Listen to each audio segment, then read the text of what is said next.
Conscience, if an artist don't talk up the things then, can he get the forward?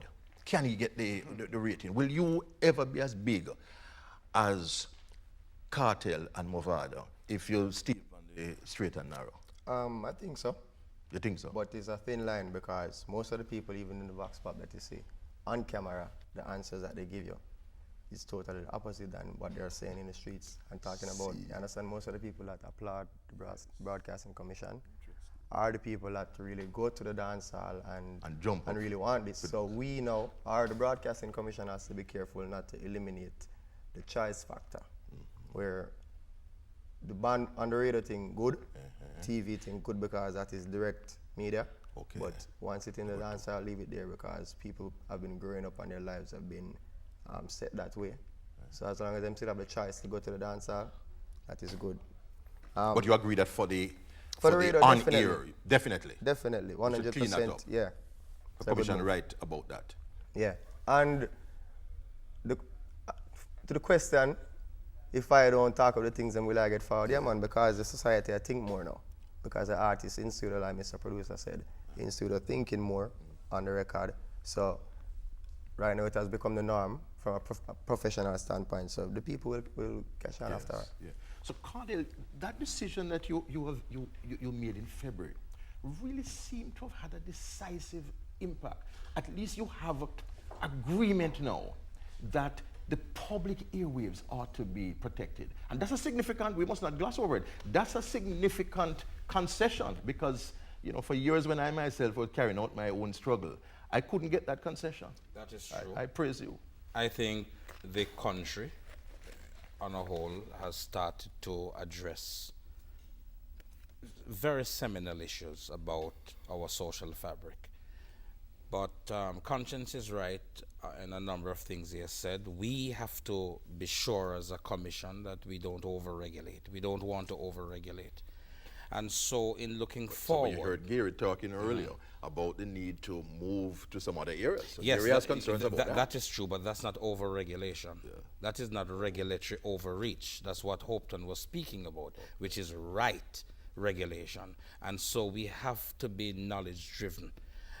What you're going to see in the future, in 2010, you're going to see more consultations. Okay. We're going back on the streets. We're going to have, at a minimum, 3 regional meetings because we have to keep testing the waters to hear what the people have to say and to temper what it is that we do. You want to look at now in 2010? Well, right now, we are in the middle of consultations on a new media policy. Sonia's spoken about the information age and information overload.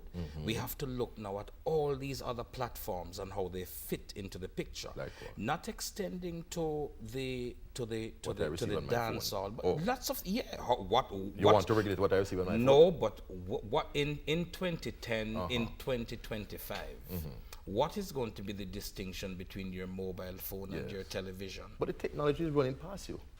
Well, the technology is making it impossible for you to do the things that you want. It's not running past us because we create the technology. Very often, what we do as a people is we create technology, we utilize them, we enjoy them, but we fail in locating them in our social construct and how we order society. We underestimate their impact, just as we lay down railway lines and didn't understand how they would impact on the growth of cities or the death of cities. So we're looking now at a new media policy. We need to have a modern legislative framework, and that's what will be our focus in 2010. Apart from that, what people are speaking about responsibility, you're going to see rolling out on television and on radio, a sustained campaign around that issue. With choice comes responsibility. This is not about taking away people's choices.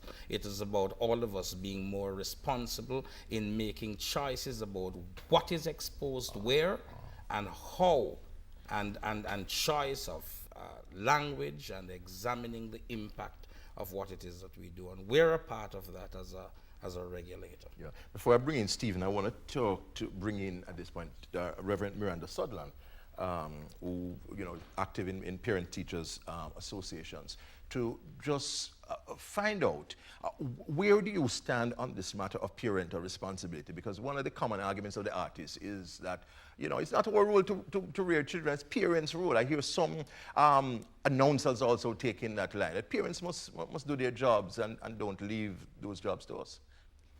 Thank you, Ian. In 2008, at our annual general meeting, we made public the concern of the National Parent-Teacher Association of Jamaica by inviting Dr. Leakim Samaj to speak directly to this matter. So the National PTA-J is pleased and endorsed the move by the Broadcasting Commission last year. In fact, the telephones kept ringing, yes, yes, yes, our voice has been heard. And I'm pleased to hear that the collaboration started from 2003. We are asking that we be involved in this regional meeting, the 3 regional meetings that you're going to have, because it's important. What is our concern as parents? We're looking on the inappropriate content, because music is here to stay. The explicit lyric, the vulgar lyric, we're concerned about the music video with the high sexual expression. We're concerned about the early exposure, the safety, the privacy, the ethical and moral principles, and these are our concerns, and we're looking forward to the debate so that we can make a greater impact on our children. Great. Yes? That issue, in all of what she said there, there is one huge one, which is going to matter in Jamaica and the world: privacy.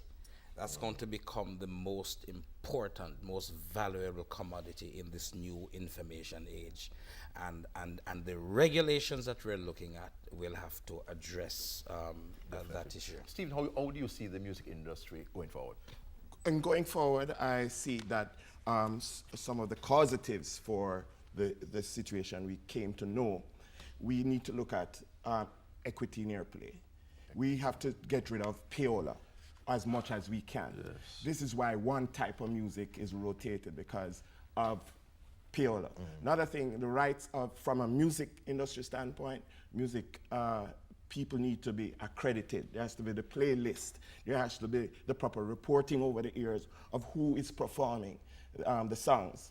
You understand? These are some of the causatives why people are just, we need to stop playing from white labels, which is where a disc jock comes out of his own little private collection and plays on the air. You understand? We need to have sort of, each station has to regulate from a central library, whatever, or committee or program manager, the radio play. Well, the Broadcasting Commission is making sure that the standardization is there. I want to thank you very much for the discussion. We've really had an enlightening and wide-ranging discussion this evening. Earlier, we had Gary Allen of the Media Association of Jamaica, Lee Antoinette Steins, the chairman of the Broadcasting Commission, Dr. Upton Dunn, and recording artist Cecile. We have with us now Dr. Sonia Nair of the University of the West Indies, Conscience Stephen Stewart, and Cordell Green, Executive Director of the Broadcasting Commission. Thank you very much for your company. Thank you, studio audience, participants, those who worked with us. This has been a special discussion looking at the Broadcasting Commission's directives given last year, February, and now being discussed during Reggae Month. I'm Ian Boyne.